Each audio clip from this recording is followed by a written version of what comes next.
You're listening to Discography Discussion, episode 180, Chimaira. Hosted by Dan Terry. I mean, look at me. I'm new metal as fuck. Geoff Kane. This is not metal. It's not even close to metal. I wish I had more to say about that band, but hang on a second. We have a breakdown expert. Buddy Reno. Here are all the things wrong with this album. And Joseph Wren. I mean, it's all right, but it's not Norma Jean. Presented by discussmetal.com. And if you shot down the idea to do this whole episode in death vocals, then you are ready for this episode of Discography Discussion. I am Joe. That is Dan. That is Geoff. The Doomhammer descends from on high to talk about Chimaira. Is it Chimaira? Or is it like Kimura? No, it's Chimaira. Or Chimera. Camaro? Chimaira. There it is. I misspelled this name Camaro? like 15 times over the whole course of like writing down notes. Well, there's like 5 other bands called Chimera that like Camaro. but it's spelled wrong. Like they all spell it wrong, so then it's really confusing. If you change a few of the letters and drop a couple consonant pronunciations, you end it with Gamora. Well, I'm really excited to be talking about these guys because this is one of the most rock solid bands that we've talked about. This episode is going to be so easy. I kind of wrote these guides off a long time ago, and God, was that a fucking mistake. I don't know. It's not that I like them. I was just like started listening to something else and just never went back. And that was a huge mistake because listening to Discography this week was quite the pleasant surprise. Well, Geoff, I'm proud of you for admitting your mistake and writing off Chimaira and not listening to them. And I'm glad that being a host of Discography Discussion has led you back to the band so you can enjoy the glory that is Chimaira and their solid metal awesomeness. Yeah, super stoked. Yeah, I've never even heard them before. Like, I've heard of them, but this was the first time I've actually dedicated any time listening. And it was pretty enjoyable.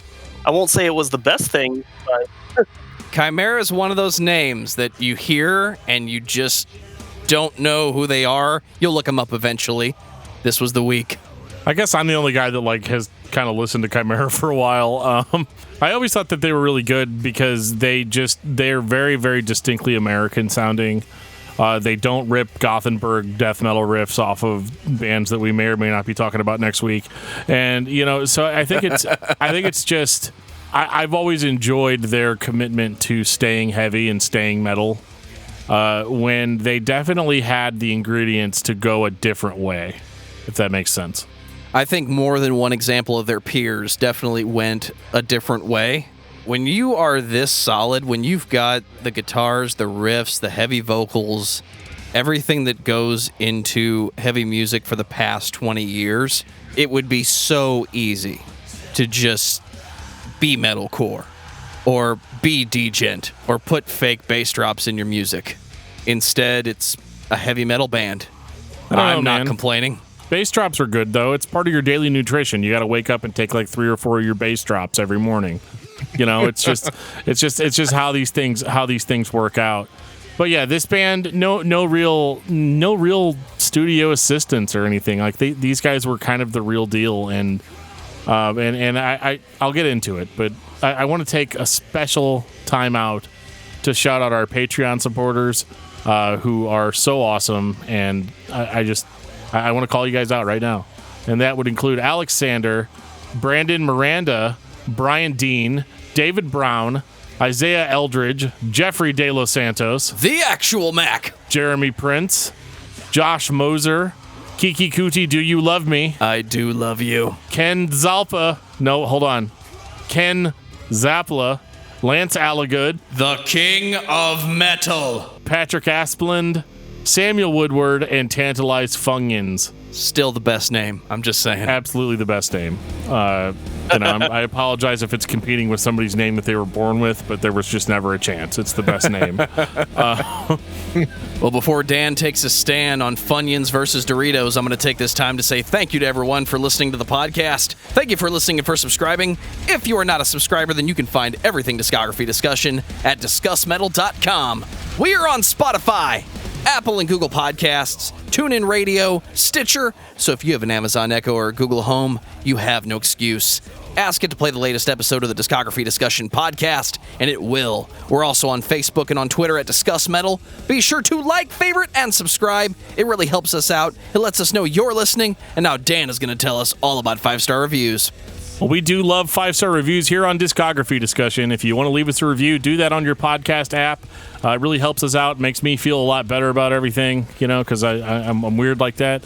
But, one of the things that you guys have been doing that I really, really love and I think helps us out the most is sharing the episodes with your friends, your family, forcing people, innocent people usually, to listen to our thoughts on bands that maybe they've never heard of before. But, you're doing it for the cause, so keep sharing those episodes.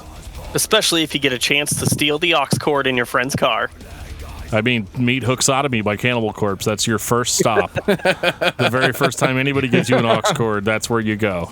Extra points if it's one of those cars where it displays the song name on the dashboard while you're driving. I Come Blood. We got a comment on episode 177, Mastodon, from Wild2K. Oh my God! I've been waiting ages for this one. Thank you so much, guys. Love the show. Well, thank you so much for waiting that long for us to do Mastodon.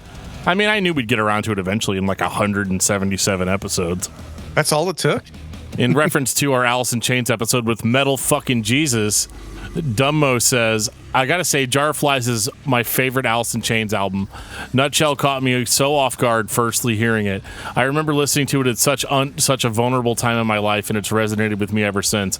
If I could listen to one song for the rest of my life, it would be that song. It's actually a really good choice. It would definitely be in my top 5. It would be a contender, although I'm a big fan of Down in a Hole.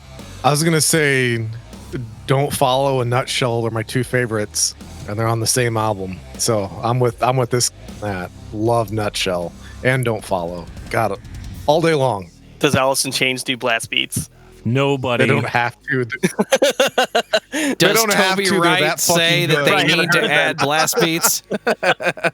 Okay. I apologize if I pronounced your name wrong, but this is Danya Shakoff on YouTube in reference to our Gore Guts episode 176. He says, hey guys, hello from Russia. Why don't you talk about more modern British metalcore bands like Architects and While She Sleeps? The same thing with modern metal bands from the USA, the Amity Affliction and Crown the Empire. Most of the bands that you talk about on the podcast I've never heard of before. That is mostly because we're from the US, and I think sometimes we just tend to talk about some of those bands. But a lot of the bands that we talk about, it's kind of intentional. Sometimes to give lesser known bands a little bit more of a fair shake. So it's part of what I like about the show is that I'm able to kind of maybe expose people to bands I've never heard of before. But at the same time, we will eventually get around to some of those bigger bands. So just stay tuned. I'm also going to say stay tuned for my album of the week, buddy. Okay. Not as in the Doomhammer, but buddy as in the guy from Russia who... I can't say buddy episode. I'm going to confuse the fuck out of everybody. Hey, Ron. I'm going to throw you off your game now just by existing. Clearly, when they made that comment, Geoff, they were not prepared for you to be here with your album of the week. No, and I already had it picked out before I even knew there was going to be a dude from Russia that was going to be commenting on our podcast. I already knew what I wanted to do. So, Dan, tell me about Chimaira. Well, Chimaira used to be an American heavy metal band from Ohio. They started around 1998, and they are largely considered to be one of the most prolific heavy metal bands of the early to mid 2000s, and for good reason. These guys were absolutely brutal. They had a commitment to heaviness and a commitment to metal that I think a lot of bands that get some form of mainstream success. That they don't really, they never faltered from what their mission was, which was to grind us into the fucking ground with riffs, and they definitely do that. Start off with a little bit of like a nu metal influenced style, but I would say nu metal only comprised maybe the beginnings of the band, and as they go on, their stuff starts getting more and more and more brutal overall. The nu metal influence and the groove, is one of the first things that appealed to me with this band. I never really had an indication that they were going to go full grind death metal berserk, but I'm really glad they did, because the later records to me sound more like what I think a band called Chimaira should sound. So I'm definitely into it, and we're going to start with Pass Out of Existence, 2001. Yeah, easily my least favorite of the releases. I'm with you there, Geoff. I had such a hard time getting through this album. It drug on and on and on, which was something that I think is a common theme throughout Chimaira's discography. Is they all are probably like 3-4 songs long, and they just wear out their welcome a bit too much. I don't disagree. This is the early 2000s where we were trying to fill every minute of that CD. So coming in at an hour and 2 to 3 minutes, 14 tracks, it was the standard of the time, but I think with modern ears, 10 tracks would have been better for this one. Could have used a little bit more trimming, because I'm more of a passive listener, and so nothing of this album really ever jumped out at me. I think most of the things that probably jumped out at me was some of the weird choruses that just, I don't know. I'm also not really that big of a nu metal guy, so it just kind of grated on my ears most of the time. You used to be. I used to be, I know. I just can't do it anymore. I got introduced to Horde, and that was it. Dan says you're welcome. I'm going to be real with you guys. I thought that this record was pretty damn good. I do agree with you that it was really long. It was definitely like I was kind of starting to... It was hard. I went through it like 3 or 4 times for this to try to find something a little bit more to it. But I mean, it's a debut album, so obviously it's not going to be their best material ever. But I can hear the nu metal influence loud and clear, right up front. But it is also kind of the type of nu metal that I prefer. It's next, it's more Cold Chamber, less Limp Bizkit. You know what I mean? Like it's more focused still on heavy riffs. I like how the record starts off very dissonant. And there are like blast beats and death metal influences scattered here and there all over it. So it is a real amalgamation of a lot of different styles, and kind of proof that they just really hadn't really figured out what direction they wanted to go in yet. Yeah, I think some of the overall like feeling of the album kind of gave me some Korn vibes, which, if you kind of are getting compared to Korn, then obviously Korn's just going to overshadow you anyway. Especially that late in Korn's discography. Yeah, I think they were a product of their time. It came out in 2001. That's what was popular then. That was on the downside, but I mean that's what everybody was playing. If you were metal and you were getting on the radio, you were nu metal. I mean, for the most part. So yeah, it's okay. I mean, it's definitely my least favorite, but I'm not going to say it's a bad album. It's just like Dan said, they just hadn't found their way yet. I just didn't vibe, especially whenever you're listening to an entire discography with them.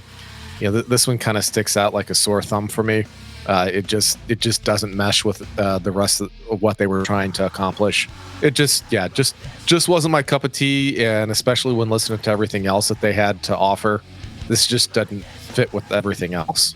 I think it's important because it's kind of a transitional band, much the way 36 Crazy Fists was a transitional band starting off in more of a nu metal style, because that was what was popular at the time, and they probably grinded up through a local scene that was all nu metal to kind of break into more mainstream appeal. So I mean, I totally understand why this record sounds the way that it does, but at the same time, like, I appreciate the heavier elements, and I appreciate kind of the potential of what was to come. Is this the only example we have of dissonant nu metal? No, just don't ask me to give examples, but I know they exist. I'm just not the nu metal savant and that you need to be able to spit that shit out. Well, and I'm not talking about Korn, how Monkey and Head play counter melodies against each other that have dissonant qualities. I mean dissonance in the sense of grindcore and There's no metalcore backcore, dude. later on where it's dissonant on purpose. This is one of the few examples I can think of where, yeah, it's got that new metal tinge, but it still sounds like Chimaira. It doesn't sound like new metal being played by other bands at that time. His vocals are right out of hardcore metalcore, especially for that time. And I really appreciate that. I mean, this actually, believe it or not, this reminds me. This is going to be a deep cut, and I apologize, but this reminds me of a Christian nu metal band called Hospital. It's very similar to that. That's a good one. And they don't sound obviously like exactly the same. Hospital sounded a little bit more like Deftones, but it had a lot of that like droning, like dissonant heaviness that you're talking about, Joe. And so I think bands were pushing towards this direction. I mean, you look at even a band like Norma Jean, where their Ludicrous album was more nu metal influenced before they would go on to do what they were going to do. 36 Crazy Fists the same way. There are a lot of bands that came out of this scene that would eventually go on to kind of adopt the newer kind of heaviness that was getting popular at the time. So this record, I think the only thing that I can really level against it is that it is a product of its time. It's a 2001 metal release, and it's trying to appeal to two different audiences. Well, much like talking to Geoff in the middle of the week when I have a question and he really doesn't have time to answer. The Impossibility of Reason, 2003. You know I break your brain sometimes, Geoff. Did I answer eventually, though, didn't I? Oh, yeah. I had to dig down through the messages to find the answer. And then I asked myself, where did the rest of this come from? Like, was he talking to somebody else and just didn't realize he was typing to me? Oh, yeah, that was supposed to go to Dan. I don't know. That was my love notes to Dan. What the fuck is Joe's problem? Yeah. I don't know if that was for me, dude. Groove metal, y'all? Dude, I am so ready for some groove metal. Somebody's been listening to some Dimebag Darrell. Yeah, I don't think that's a bad thing. I like Dimebag. I think he's a hell of a guitarist, and yeah, so. I'm not here to have that argument with you right now. I know. We're way past that. But I really like this. I think this was definitely a huge upgrade in the heaviness department. And I mean, he like vocally, this is where the vocals start sounding like downright acidic. It's very rare that I hear a hardcore screamer like this actually sound angry, like actually sound pissed off, like there's just venom dripping from his lips as he says these words. So I mean, I think that like I really like this album, and I think the biggest song that came off of this one was Down Again, which is one of the only Chimaira songs I can think of that has an actual chorus, like a melodic sung chorus. And yeah, I love the way it sounds. Like he's got like this Alice in Chains kind of exactly harmonic delivery. Yeah, I was gonna say there is some Alice in Chains harmonies going on with the clean vocals on this one, and I was like, damn, that's because I love Alice in Chains. I was like, that's pretty good. I was not expecting that because I hadn't heard much from this album. And for Chimaira, that's primarily a verse-driven band. It's all about the heavy. It's all about the riffs. It's all about the berserk explosion into your face of heaviness. After all, Buddy listened to it. To have a chorus come out of nowhere, and it fits. It doesn't have the Pantera quality of we're going to yell through the chorus, or the nu metal quality of this is the singy part. Yeah, it's got that haunting, eerie Alice in Chains, Jerry and Lane, that kind of vibe to it, and I love that. And it's that's good.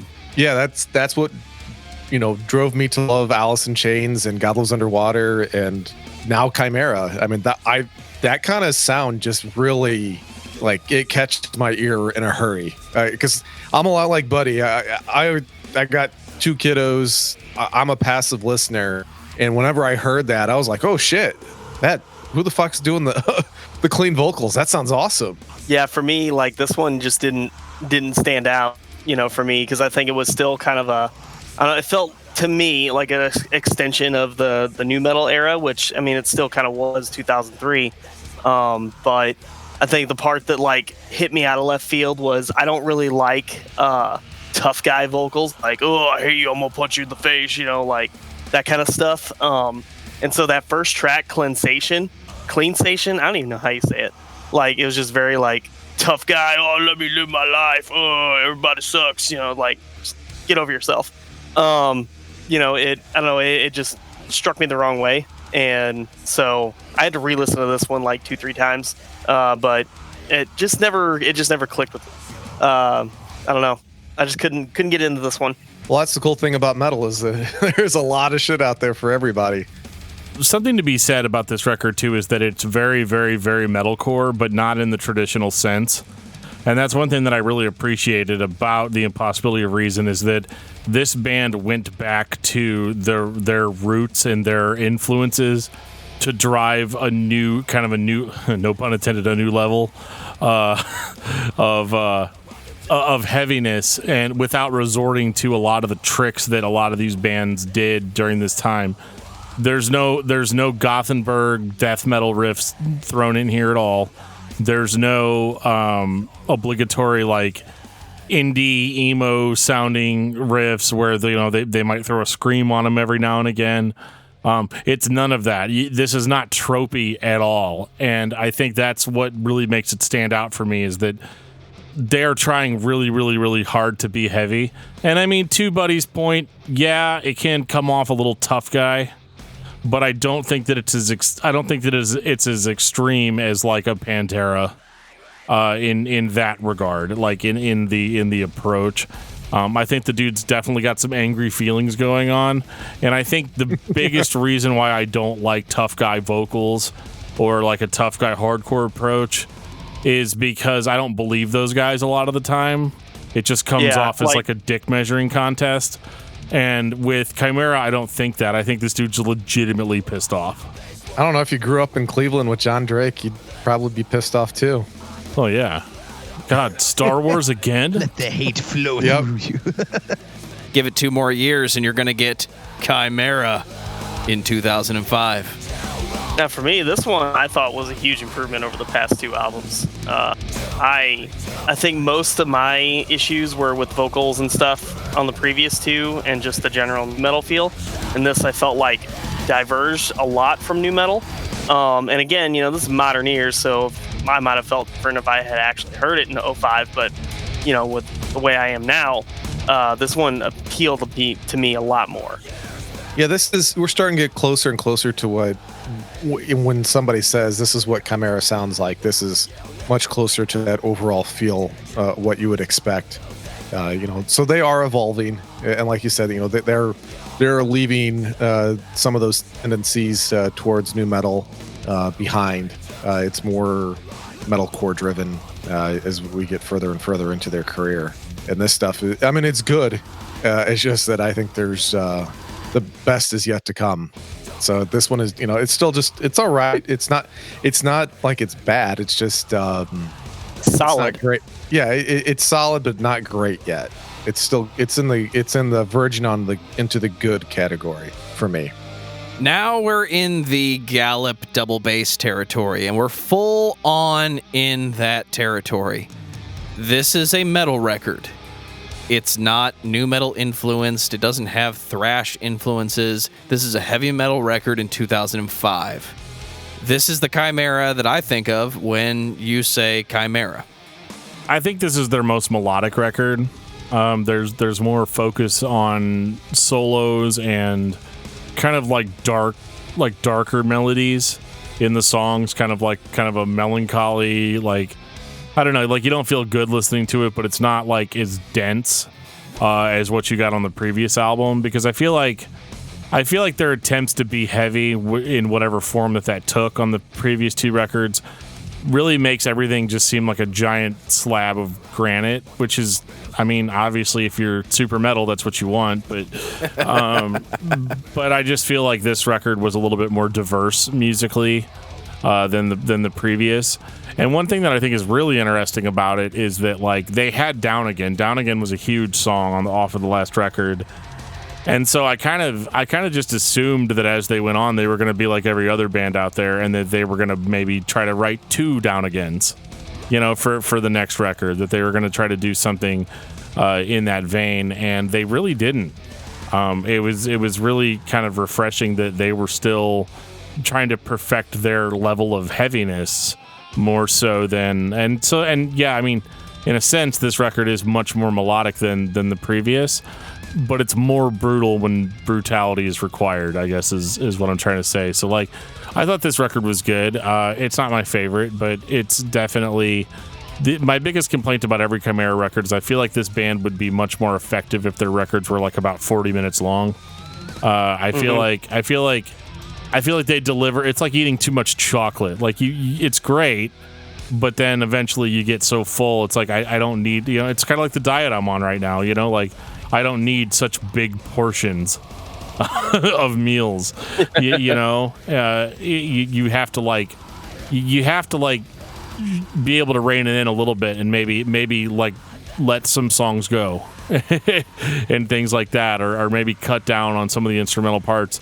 But again, that's just, I'm sure if you're a diehard fan of the band that like, that's fine. Like who doesn't want more of a good thing? But I thought that this was a great step in the right direction for this band. I don't know if it's really their creative peak necessarily, but they are starting to show signs of more diversity and getting a little bit more comfortable in the sound that they tried to introduce on the last record. Yeah, I would agree. They're definitely more comfortable in their own skin on this one. They're starting to come into their own. Well, I didn't know that the band was dead, but in 2007 they gave us Resurrection, and it sounds like the last record. Yeah. That's going to be a pretty common theme on this episode. Chimaira is really great at being Chimaira. They're not great at being anybody else, which is fine. Like, who cares? But it is worth mentioning that, like, this is not really necessarily a push forward for the band. Like, musically, it's maintaining. Yeah, I didn't feel like it was, a shift in direction or anything. It felt like, they continued the sound that they introduced on the last album, maybe a few micro improvements here and there. But, I mean, for me, it was a pretty solid entry. I can't remember. I wish I had wrote it down. There was one song that got stuck in my head, and I think it was toward the end of the album. It was something instrumental. I can't remember if it was Kingdom of Heartache or Paralyzed. But there was one song just stuck with me on this one. But again, passive listening, so half the time I never know what it is. Yeah, and it's harder to pay attention to a band like this if you're doing something while you're listening to them because it's just one sound throughout, and so it's almost a band like that's more formulaic and has like breaks and like clean vocals and stuff like that. Might be a little easier to pay attention to passively because they're introducing those little elements. Whereas Chimaira, it's like it's one wall of sound. This was the first time I thought that me and Buddy went to the store to buy the new Chimaira record, and then Buddy took it back because he thought that they gave him the wrong CD. That's probably something I would do. Nothing ever really jumped out. It was just there. It sounded great. I liked what I was hearing, but I couldn't tell you what I was listening to. See, this is I think they fine-tuned and made this I think it's a much better album than Chimaira, the self-titled. Resurrection, I love it. This is the one album of theirs that I listened to quite a bit when it came out, and for me, the one thing that caught my ear that, as a passive listener on this one was Pleasure and Pain. That one just totally caught my ear. I think that's a much different sound.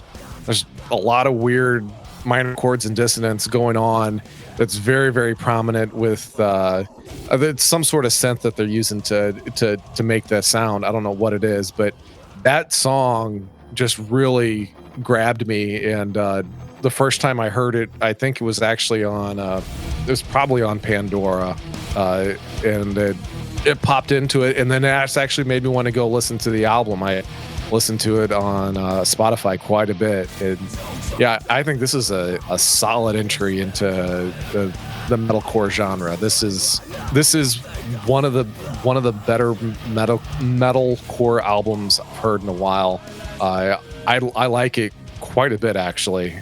This might I don't think it's if it's not my favorite, it's like a 1A 1B kind of situation. I really dig this one for whatever reason. That just kind of grabbed me the right way. I think it's fucking brutal and awesome. You're right, by the way. This is one of the songs that always comes up on the midweek shuffle. Somehow, listening to some form of metal always leaks into Chimaira, and it's always pleasure and pain. Yeah, and it kind of grabs you. It's got a different feel to it than the rest of the album, in my opinion. Because I was excited the first time I heard it, and I listened to the rest of the album, and I'm like, oh, it's metalcore, okay. And then I listened to it again, I'm like, yeah, but it's really good metalcore. So I'm done with it. So it's not like I had a huge complaint. It just didn't sound like pleasure and pain, which is what I was expecting. And it's just, that one just was really, it just really catches my ear every time it plays. I mean, I know immediately when that song is on, and I fucking love it. It's easily my favorite song of theirs as far as songs go. I really, really like that one. I know I keep hammering on it, but it had a huge impact. And if it wasn't for that song, I would have never listened to Chimaira. And that's part of the reason why I'm harping on it so much, because that's the one that brought me in. That was my hook. Are we ready for 2009? I think we are. So, The Infection. Yeah, so this is my favorite one, which is weird because I always talk about how much I hate groove metal, and this record is like, they're probably their most like groove metal oriented, but like vocally, like he gets so fucking death metal in places, and like it is, in my opinion, even though it's more of a groove metal record, it is probably their heaviest. It's their heaviest. It's their heaviest because of his vocals. He is so fucking brutal on this album. It's insane. Yeah, I felt like they had a lot. I remember hearing a lot of like musical interludes and stuff, and it kind of gave the album like an overall just really dark feel to it. I was missing a bit of the like grit that kind of came with some of the previous releases, because the guitars kind of felt muddy to me. Like, I don't know if something changed with the production or the way they balanced their guitars, but some of that was gone, and it kind of felt muddy there with that sound. But it was still overall like just a great listen. Yeah, I really love this one. I listened to this one over and over and over again because it's just well, I'm always pissed off, and so is this record. And yeah, I mean, I just, it definitely gives me like a more brutal Pantera vibe, and maybe that's really what I was wanting out of Pantera. I don't know, but the whole time it wasn't brutal enough. Not heavy enough, man. It's just fucking stupid. But like, I'll put it this way: I like this album enough that I have the picture disc vinyl. Nice. We actually I bought it in Nashville. Hey, there you go. Oh, a Rockin' Pod. Rockin' Pod. Nice. The first Rockin' Pod I bought it at. Yeah. That's really cool. Yeah, I got it for like $5 from one of the vendors there, and I was like, "Fuck yeah, I'm buying this." It just says the heavier Pantera. This one has more of an Impossibility of Reason vibe to me. It's not as fast at first. It's got a lot more of the groove. Chimaira stays in the heavy metal, groove metal, thrash area with their riffs, but then this one just has the straight double bass onslaught that we keep talking about. So it's not groove the same way that, say, a Pantera would be, but it paces itself a little bit better than the previous two records. Yeah, I mean, the pace is decidedly slower than anything else, but like that really adds to, I don't know, like that really adds to the brutality for me. Not really even a doom metal sense, but just, I don't know, like when it slows down like that, it's just sick, and I love it. Yeah, it's like if it's the breakdown the whole time. I mean, yeah, you're like waiting for it just to slow down and just kind of kick your ass, and that's exactly what this whole album does. It's really, really good. Hang on, Geoff, I got to stop you right there. We have a breakdown expert in the room with us. Mr. Doomhammer. Are the breakdowns good enough? They didn't grab my attention. Oh, no. Oh, I said it's almost as if the entire album was a breakdown. So you having all those little kids running around, you just didn't have the patience to recognize the fact that it just went on for 50 minutes. This is a breakdown shakedown. That was also precisely why. a good breakdown should probably have something, it's a sandwich. Like all the breakdown is the meat, so you got to have some bread to kind of give it some definition. Fuck that. I'm a meatitarian, man. All I want is the fucking meat. You're the guy who eats the sandwich where the bread is made out of chicken breasts that have been fried in fuck butter. Yeah. Fuck yeah, Geoff dude. would very much like to go to a sausage party, so invite him to your next party. Yeah, I don't know, man. This is like I was saying. I had a 1A, 1B. This is my 1B. So it's Resurrection and the Infection. I love these albums. I fucking love them. But the weird thing is I bought the picture disc vinyl, and I listened to it like once or twice, and I'm like, yeah, that's really good, and I just totally forgot about it. I can't explain why I have drifted away, because they are a good band. For what they do it well. I don't know. I should have paid more attention to them. That's really what it comes down to. Outside the first and the last release, you see, that's why I don't like the sandwich at all, because the first and last release, that's the bread of throw that away, and then I'd love the rest of their discography. I don't think you weren't paying attention. I just don't think there's enough here to grab the listener long term. It's Chimaira. It sounds like Chimaira. It sounds like riffs. It sounds like double bass. The vocals speak or scream for themselves. Point being, other bands are able to grab and keep your attention. So either you're just not a fan of this, or there's not enough here of what you like in heavy metal and death metal and everything in between. Well, I think it's fucking great. I'm with you on this one, Dan. Fucking love this album. Yeah, it's killer. It's my favorite. I mean, it's not like it's all downhill from here sort of situation, but like, I don't know. I don't feel like they ever matched how just visceral they got on this one. It's time for the Age of Hell. Yeah, 2011. Dan is booting up his copy of Doom Eternal now, and it's going to be a while. This is the Infection Part 2, the B-sides. How many Part 2s does the Infection get, Geoff? Resurrection was Infection Part 1. The Infection Part 2 is Age of Hell. I think you found the other slice of bread. No, this is where it's kind of like the burnt ends of the meat, so it's still all right, still pretty tasty. I dig me some burnt ends, so I do like this album. Thought you ate your meat raw. Not when it comes to smoking meat, baby. No, I love smoked meats. I do like raw. I do like very lightly cooked steaks, but when it comes to smoking meats, oh, baby, love that shit. But yeah, the Age of Hell is still good. It's still good. It's just not great. I think it's fine. Yeah, like I'm kind of with Geoff on this. It's fine. It's not bad. It's more of what I want, but it wasn't super. It's weird to me that like so many bands kind of have this type of record where like I feel like on the last record they wrote so many songs they couldn't use them all, though that's never stopped them before. I will say that like this one, yeah, it just sounds like these are the songs that just didn't quite make the cut on other records, you know, and so it's not that they're bad, but they just don't hit me very strongly. Like I just don't have a lot to say about this record. Like it's heavy, it's cool. I throw it on while I'm cleaning or something, you know. But beyond that, I'm not like there's no if I'm watching Chimaira live, there's no song on this record that I'm like, oh god, I hope they play this, you know. Yeah, it also drags on too long. I mean, it clocks in at 64 minutes again, and you know, it could use with some trimming. Oh, well, you probably listen to the bonus tracks. No. Yeah. It's 49. It's 49. Yeah, it's 49 minutes.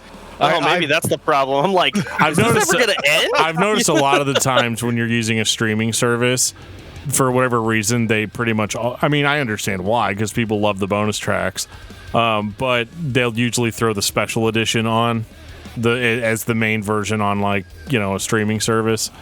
So that's probably where you get it. So yeah, so I can imagine, because I thought it dragged at 49:50, which is what its original length was, and then you throw fucking 1, 2, 3, 4 more songs on there, and I mean, you're in Snoozeville, man. Like, Buddy's in the middle of a harsh realization right now. I spent so much time listening to crap.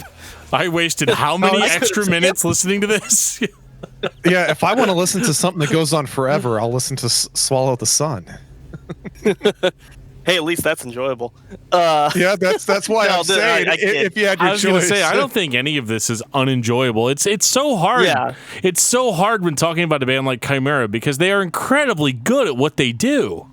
Like, they've proven it. Like, you can say that the first two records started off kind of rocky, but, like, everything after that, I haven't heard anything that I'm like, turn that shit off. It's all been, like... Yeah. It's been all good. If you're into heavy stuff, like it's good. It's great. Yeah, I think like the biggest complaint that I really can level at them is that they don't ever really do anything super interesting to jump you out of a passive listening experience. And that trend I felt like continues, into the age of hell. It's just it's good, solid music, but it's not something that's going to keep me listening. Yeah, it's another safe album. And you can only be safe for so long before you get stale, since we're talking about bread and everything. I was gonna say, yeah. I mean, if you leave this album on the counter for too long, yeah, it's gonna make some sweet French toast in the morning, though. 2013, Crown of Phantoms. Have you ever been like trying to put a crown on, and then it just falls through you and lands on the floor? Like it's not real, like made out of real material, because it's actually made out of phantoms. Are you speaking Old Elvish at this point in the story? I mean, you would have to. I mean, it's just Crown of Phantoms. I mean, it's such a problem. Like you're trying to put your fucking crown on, but you can't because it's a phantom crown. And not just one phantom, but it's like infested with phantoms. And I think that's what this album's about. It made me think of the Skeleton King. What's the right way to put on a crown of phantoms? You got to be the Well, you got to Skeleton have the King. one ring. Me and Geoff want to say something at the same time. Wait a minute. So are you saying that the crown itself is actually a giant ring and it's not actually a crown? It's supposed to go on a giant's finger? No, that's not that kind of ring that we're talking about, Dan. It's the other kind of ring. You got to go a little further south. Oh, okay. Okay. That's why it keeps falling off. Got it. I got it. It's a okay. So wow, Dan got beeped today. I did. This is what happens when Geoff's allowed on the podcast. Hey, Cock-a-doodle-doo. yeah, you got to have Cocker at least Spaniel. one bleep. Cockamamie. Just 20 more minutes. It'll be fine. I can't think of any more.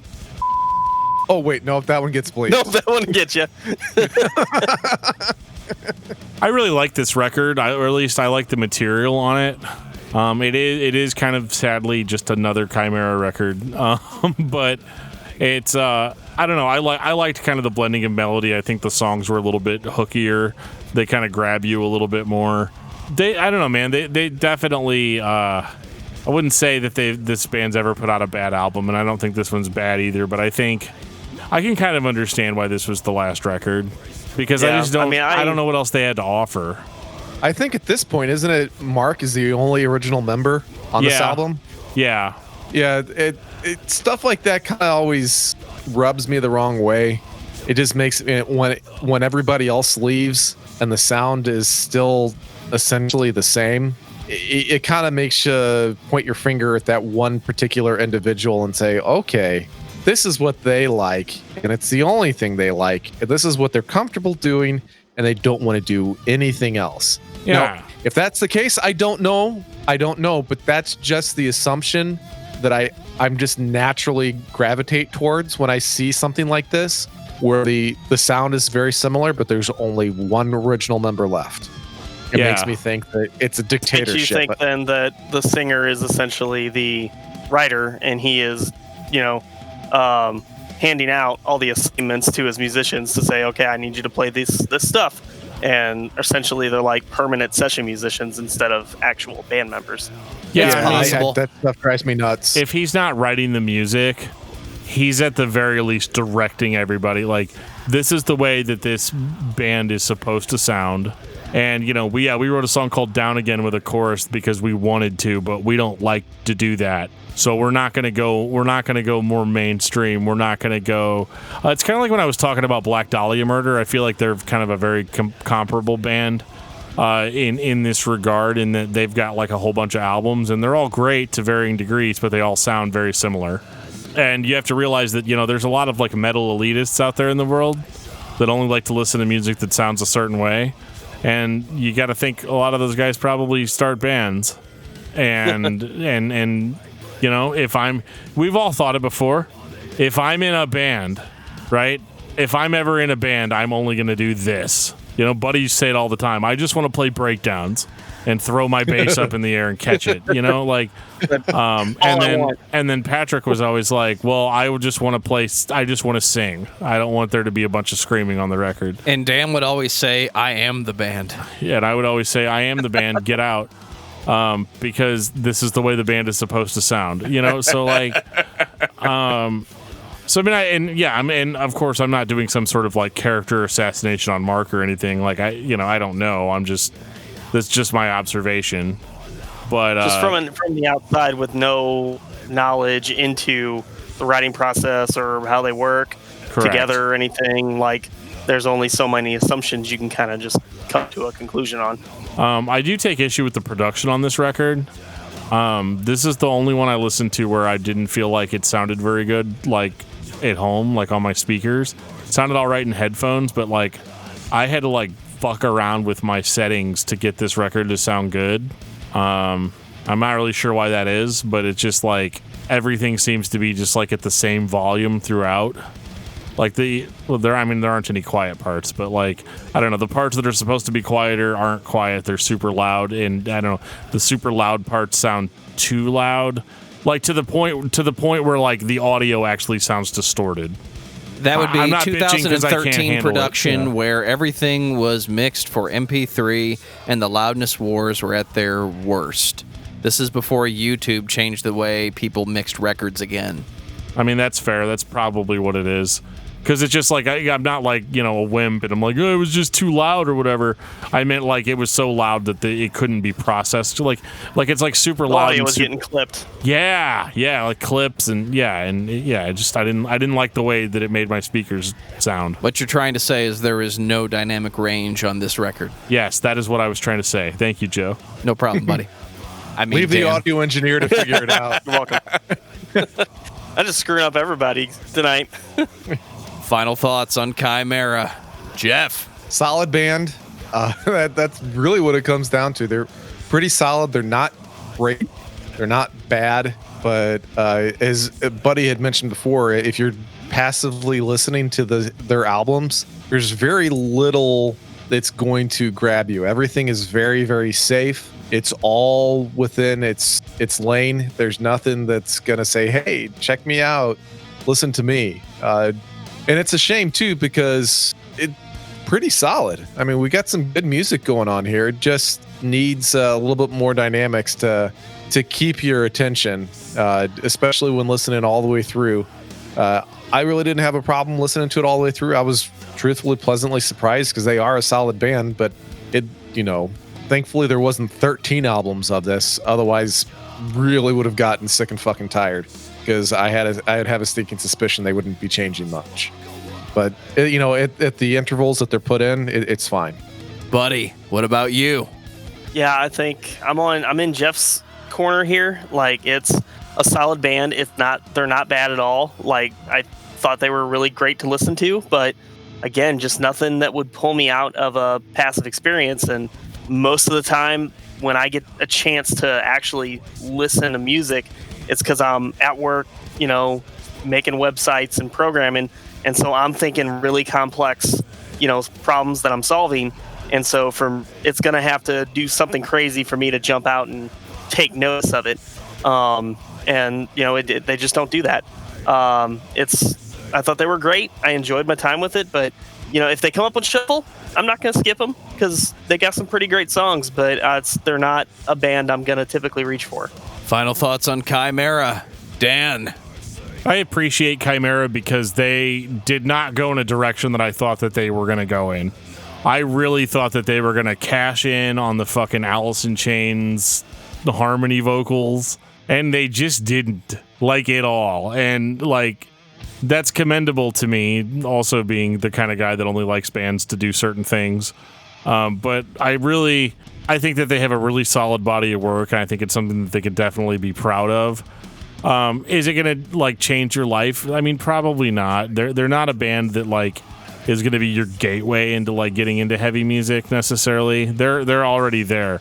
They're a band's band. They're the kind of band that like deliver what the fanboys want every time. And I think bands like that. I think we need bands like that too. Not everybody's going to be progressive. Not everybody's going to have some sort of dramatic, stylistic change story.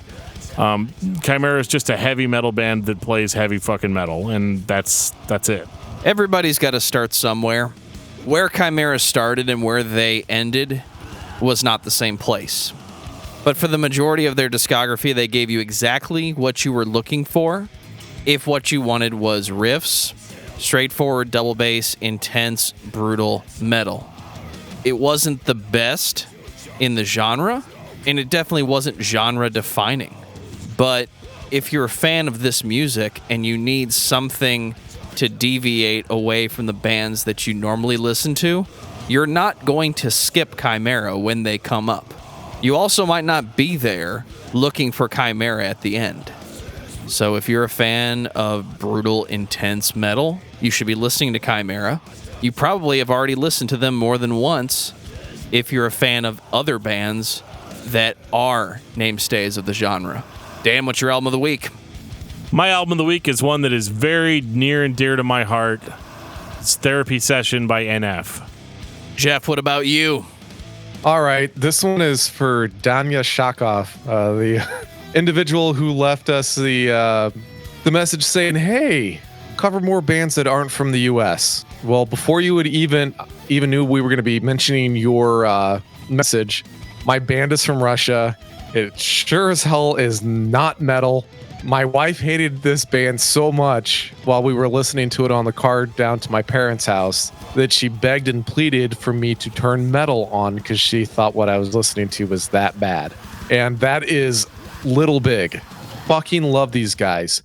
Best music videos ever. Love them. Love them, love them, love them.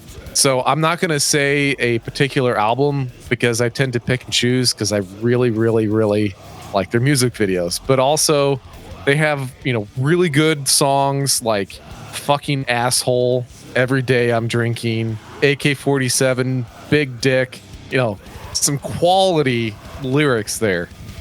All kidding aside, these guys are really fucking catchy and they're a lot of fun. They don't take themselves too seriously. Highly recommend that you check out their videos. I think the one that has gotten the most airplay is Skibbity, but personally, I love Farodenza. That one's fucking hilarious. Just watch the videos. You're gonna love it. Buddy, what's your album of the week? I've been spinning a lot of Dear Desolation by Thy Art Is Murder, and for some reason, when I'm not feeling very metal, I'll still pull out Damnation by Opeth, and just been switching between both of those. Good choice. For me, it's Atomship, The Crash of 47. Good old standby for you, man. It's not That's a always a good standby, listen. it's an always listen. Anytime Crash 47 comes on, you can't skip it. Nope. Shout out to the Roach Coach who had someone else besides me recommend the band. I would never have recommended the band. They were not nu metal. Proven in theory. Take us out, DFT. If you've ever been listening to this podcast and wish we, talk about, bands from other countries or maybe some bigger name bands, just let us know. You can reach out to us just like our YouTube commentator did. And there's other ways you can reach out to us as well. You can send us an email at danandjoeshow@gmail.com. You can reach out to us on Facebook at facebook.com/discography discussion. You can reach out to us on Twitter at discussmetal. You can reach out to us on our Discord server. There'll be a link in our show notes that'll take you right there. And we even have a Teespring store set up where you can buy all of your wonderful Discography discussion merch and is a great way to support the podcast monetarily. What if I want to hear about a band from space? Can we do that too? I'll think about it. And on that note, this has been episode 180 of Discography Discussion. Thank you for listening. You can like us on Facebook and follow us on Twitter at discussmetal. Subscribe to our podcast everywhere you listen to podcasts, including Google Play, Apple Podcasts, and Stitcher. Visit discussmetal.com for all things discography discussion. And please send questions and comments to danandjoeshow@gmail.com. If you are not a patron, you can become one at patreon.com/discussmetal. We have some sweet perks. Give me your money. We're covering Garth Brooks next week, right, guys? Every time. Get out of my house. Right now.